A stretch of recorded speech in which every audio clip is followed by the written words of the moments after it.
Welcome back, Flare community. As always, it's an absolute pleasure to be streaming for you guys today.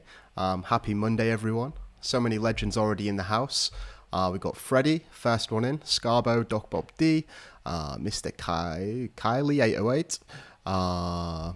Who else have we got? Misty in the house, Fito Quintero, Jacko. Oh, Jacko, I'd just like to say thank you so much for them infographics that you provided yesterday for yesterday's video.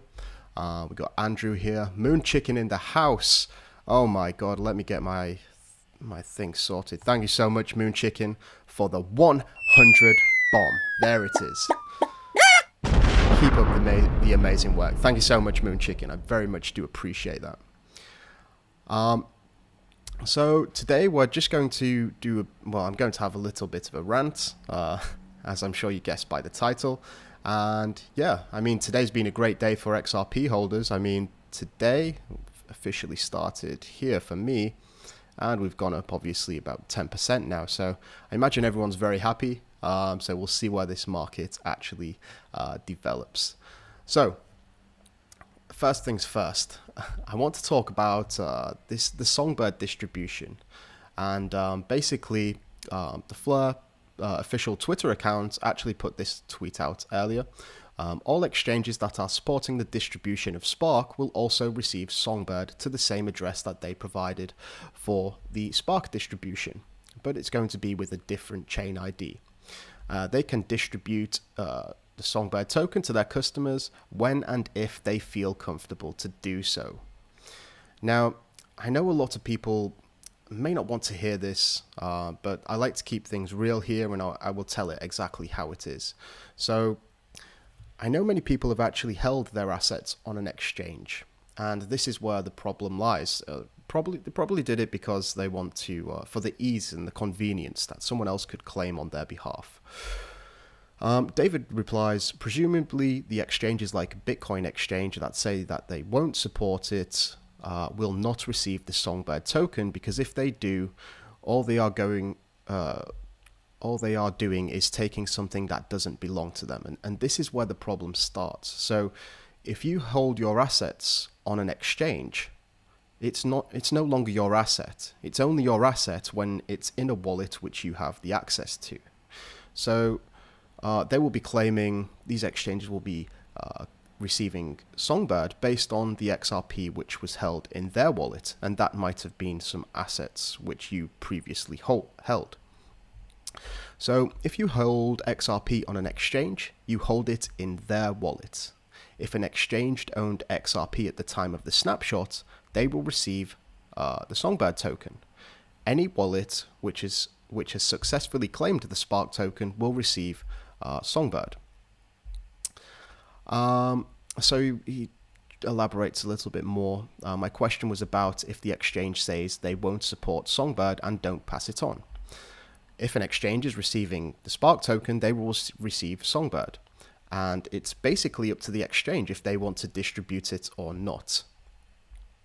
And he replies, that's the nub, isn't it? They can simply choose to take the coins and keep them. There is a name for that. Just surprised Flare still distributes to them. And you know, Tipsy Tiger chips in here and sounds like a great distribution model. And the thing is, this is the most common distribution model there is for like airdrops or forks. Basically, the owners of the original asset get the fork or the airdropped asset. And to own an asset, you have to hold it in your own wallet. If you deposit it to an exchange, then you are depositing it to their wallet. You give up your ownership, and you know, it's really not theft, Crypto Popo. It's because you've given up your ownership, and the whole point of blockchain, one of the main things that this technology came to fruition is to give everyone the control of their assets. You don't have to, say, have your money stored in a bank, a centralized entity. And that's basically what you're doing when you send your assets to an exchange. You're giving them the ownership. So if the only way to retain full ownership of your assets is if you own them. Now, I know it may seem obvious, but if you're in control of your own wallet, then the sole responsibility is on you, and you can claim you could have gone through the claim process. And I think it's very maybe slightly scary for some people to think that they have to rely on an exchange for the next 3 years, let's say,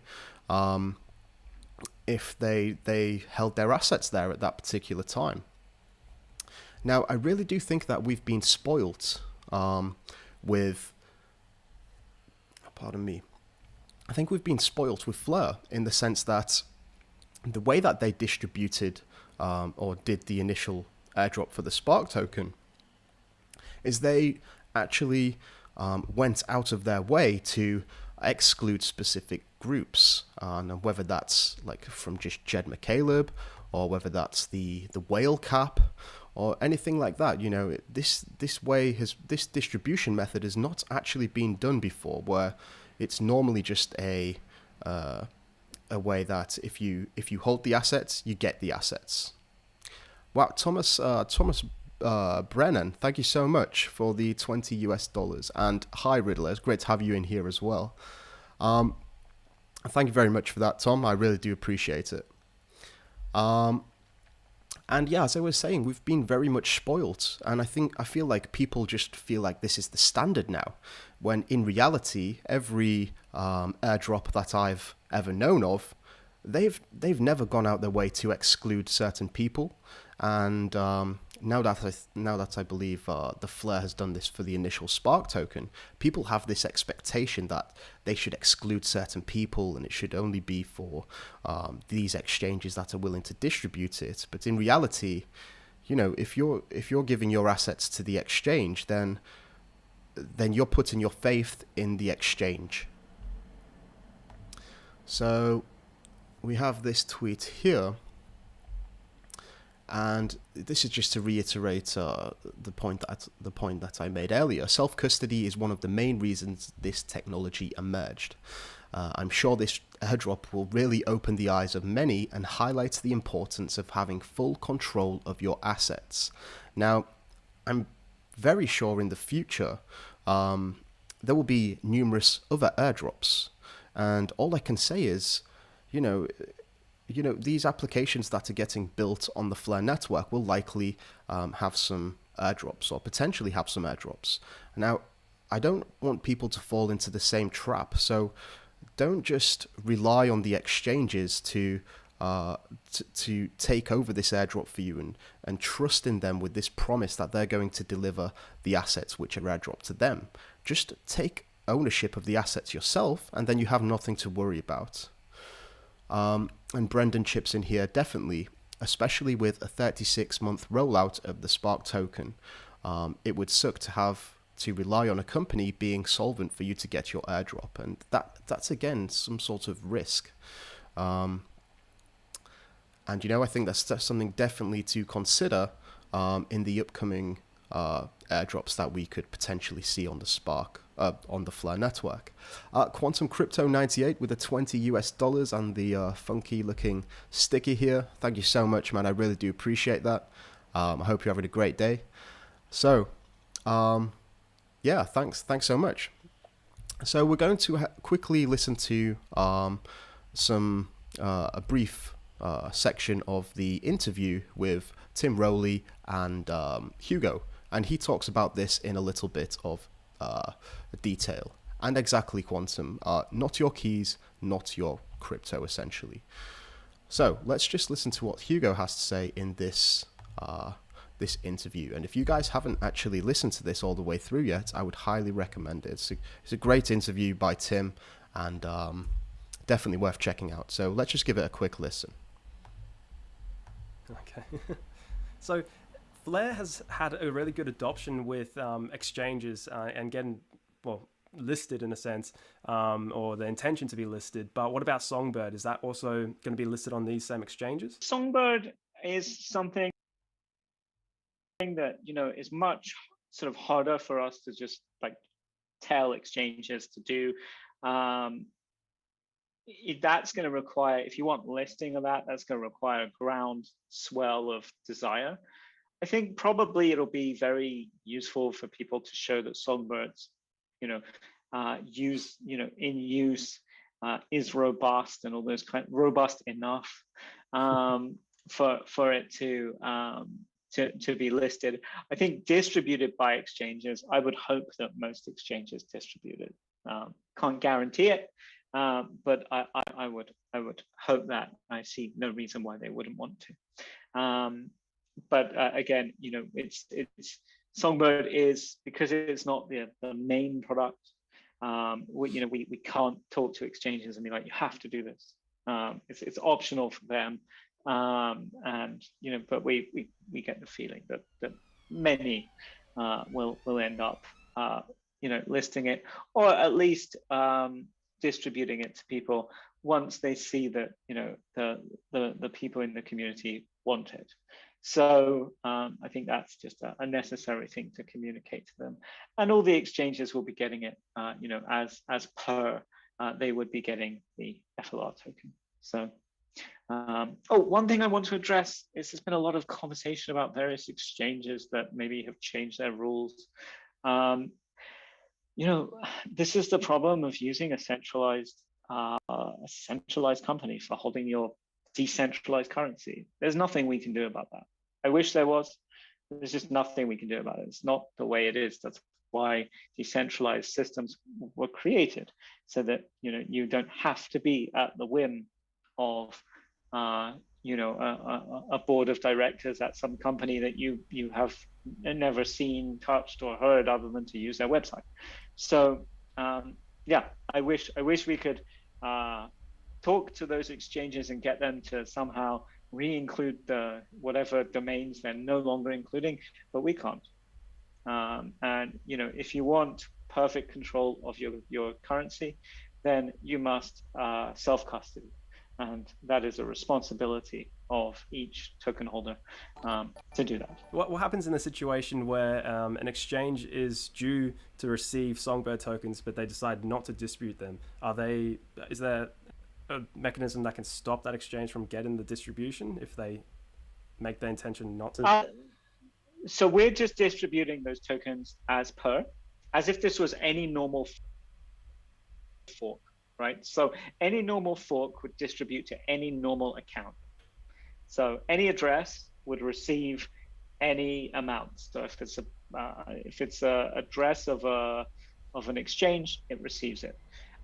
With the Flare distribution, we were much more aggressive. We're just going to stop it there. So I think Hugo says it absolutely perfectly. That's why, like I said, that's one of the reasons which these decentralized systems were created, to retain ownership of your assets. And I'd just like to say a big thank you to Big Ted the Megalodon. Keep up the good work, FC. Thanks for keeping us all informed. No problem, man. You don't have to thank me. But the donation is very much appreciated. So we have news here from BTC Markets. And this is Caroline Bowler, I think is the CEO. And she says, there's been a lot of requests for additional information on Songbird. We're 100% committed to supporting the Spark token when it drops. The team have been working hard to build the project, which is challenging, as so much of this tech is brand new, the exciting part of crypto. And, we'll continue. Due to the newness of blockchain, there is a limited number of developers with the needed skills. This is the case anywhere around the world. Our team are working hard to cross-train, but this takes time. We plan our developer resources really tightly. Projects are scoped months in advance. Songbird was announced to us less than a week ago. It is not a production-ready network. From what we can tell, none of the Flare Tech documents currently reference Songbird. While we would love to be in a position to support Songbird, given the timeframes, limited information, and unplanned resource allocation, we are not in a position to do so. And I think this, basically, Songbird, I think she said, Songbird, it is not a production-ready network, and it pretty much is. It's going to be its own layer 1 network. And I think maybe some of these exchanges are really lacking the understanding of what Songbird actually is, because I imagine if they're supporting the Spark token airdrop, the implementation to distribute the Songbird token should be very similar. It's they already have the snapshot information if they're distributing the Spark token, and that's probably one of the hardest bits to do, to be able to view all of the sub accounts on your exchange's wallet and find out how much they own at a particular time. And then the software which they're using to distribute the funds or to update their database or whatever should be very similar to do with Songbird. So I'm not convinced about this. I think it's a flimsy excuse, in all honesty. But we're going to see. We're going to see how this develops. And the only exchange which has announced support so far is Bitrue. So Martin here, can I somehow change the airdrop address from Ledger to Bifrost after the Spark initial airdrop? Sadly not. I think that all of the distributions will go to the wallet which was set up from where the XRP was held at the time of the snapshot. Now, as we know as well, once the Flare network launched, it becomes a decentralized autonomous organization, meaning the holders of the Spark token will get to they'll get to make governance decisions. And some people may say, maybe after a few months, why don't we just receive the rest of the Spark tokens now? Be based on this this worry that many people have, many of the holders or the recipients of Spark, they have this worry about exchanges having this longevity and ensuring that they're still functional 3 years down the line. So we'll see. Anything can happen. And I think Crypto Eri brings up a really great point here. And this is in reference to the Flare network tweet which we read out earlier. Those exchanges that don't prioritize projects properly and support Songbird will, 1, lose lots of money. Will leave lots of money on the table. 2, will lose loyalty, and 3, damage their brand. And something that I'm actually considering is compiling a list of popular exchanges, their XRP addresses, and sort of just monitoring them, because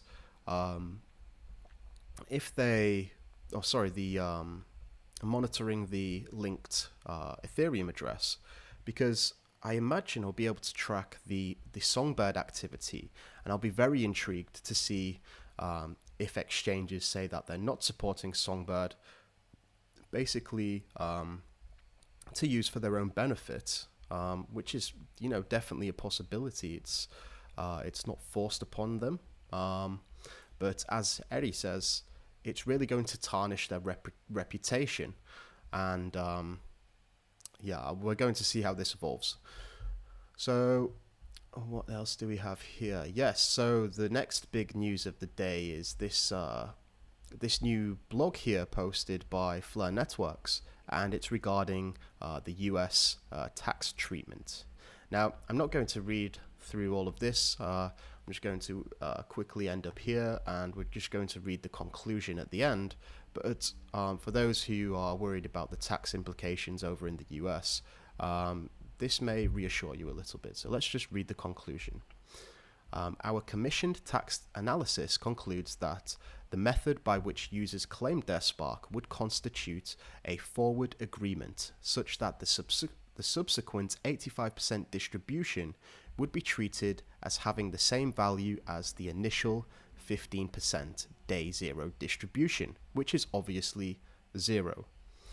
That said, we again take note that the analysis heavily emphasizes that the cryptocurrency is a novel industry facing high levels of scrutiny and potential challenge by worldwide tax authorities. Therefore, we urge our community members to consult their own tax advisors and perform their own due diligence.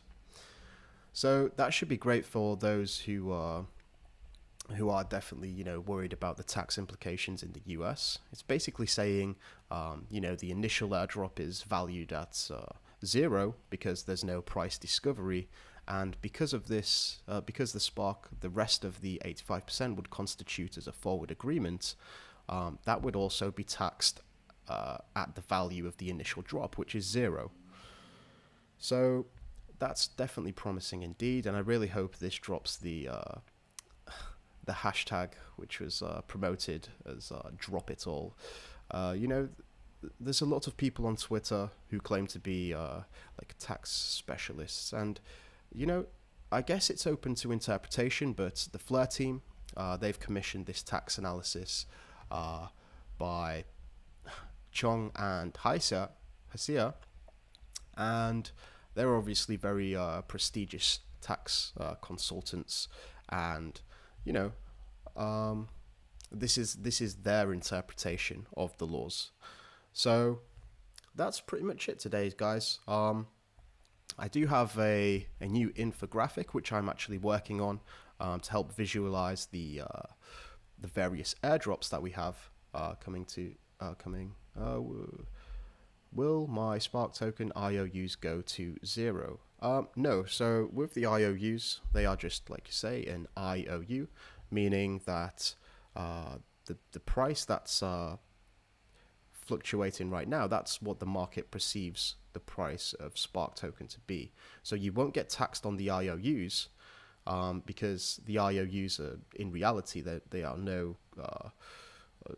not really linked to the asset. So the things what you will get taxed on is the Spark tokens themselves, and that will be initially dropped at a value of 0.